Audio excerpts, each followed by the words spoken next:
All right, so today will probably be a bit of a shorter video because I just got home late from work. I wasn't actually planning on doing a whole heck of a lot this afternoon.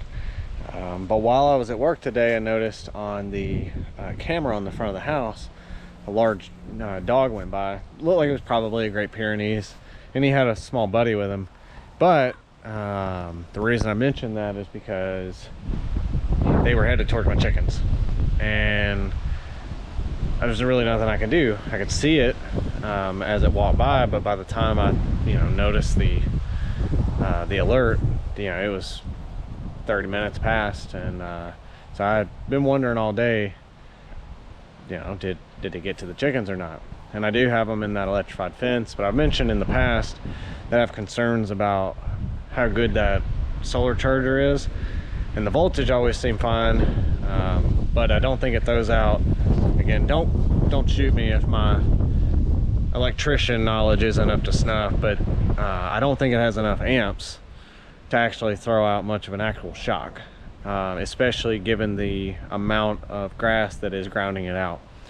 And I noticed, I think it was 2 days ago, we had quite a little bit of rain, and I could pretty much just walk up and grab it, and it was pretty much doing nothing.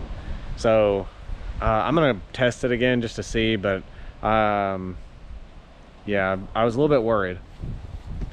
That said, it looks like he probably stayed out. Looks like all the birds are here. It's hard to count chickens when they're running around crazy, but I think they're all here. I don't see any evidence that there's anything that happened. And the wet nose on a dog touching the fence as opposed to me touching it while wearing tennis shoes is maybe a little bit of a different experience. But the good news is I think everybody's fine. Bad news is I had a bit of a heart attack, so I'm gonna get that plug-in charger hooked up to it, and we're gonna see if it throws out enough of a shock for me to notice. Because if I don't want none of it, I'm pretty sure a dog's wet nose isn't going to want any of it, and I would just feel much better about that. And with us getting less and less daylight, that battery's done fine so far, but I do have concerns that if it doesn't get enough charge during the day, that at night when I'm at the most risk, it might not be effective. So I'm going to quickly do that and do a little testing, and we'll see if that's a little better. And just to prove a point,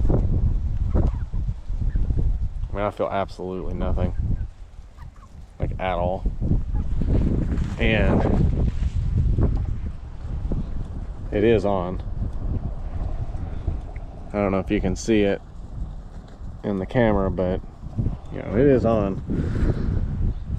But even touching straight at the wire is not doing much. Now I know if I grab this and touch that grounding rod down there, it's gonna knock me pretty good. Something else that I just noticed while I was out here too is at least one of them got in the flower bed, which I haven't planted anything, so no big deal, but I got muddy paw prints all over it now and footsteps in it.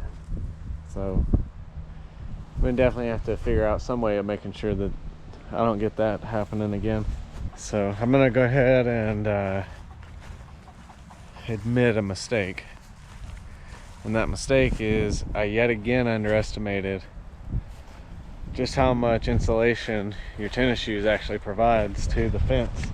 So the first thing I did was actually put the voltage tester back on it again, just to make sure that it was actually getting voltage around the whole thing, and I was still getting 5,000 to 6,000 volts everywhere I tested, even on the far end, farthest from the grounding rod.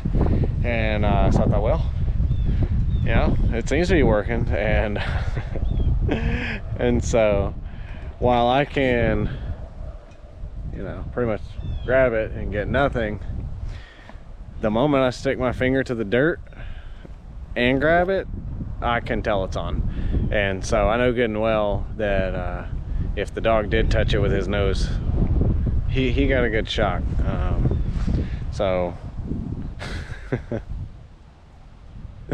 maybe we'll just call it being paranoid, being worried about stuff like that. But you put a lot of effort and time into raising you know, chickens or building a garden or raising whatever livestock, and you don't want something to come by and destroy it. And so, you know, we'll call it paranoia, but it looks like it was for nothing, because it gave me a good shock when I grabbed it and touched the ground without, you know, basically bare hand to ground, bare hand to the fence. And even with the as much grass, even with as much grass as is touching, yeah, it still throws out a pretty good shock. Which, to be honest with you, I keep telling myself, oh, it's, you know, it's not enough, and giving me reasons to worry. And, you know, given that winter's coming, I still think my earlier concerns with, you know, it not having enough charge throughout the entire day on short days and through the evening on short days, that's still a concern I have. Maybe it's not as big a concern as I thought, but, you know, I want to take extra precaution, make sure that these birds stay safe, because this is a lot of effort, and I don't want to lose them all to, you know, a dog that is just roaming around and, you know, doesn't really know better.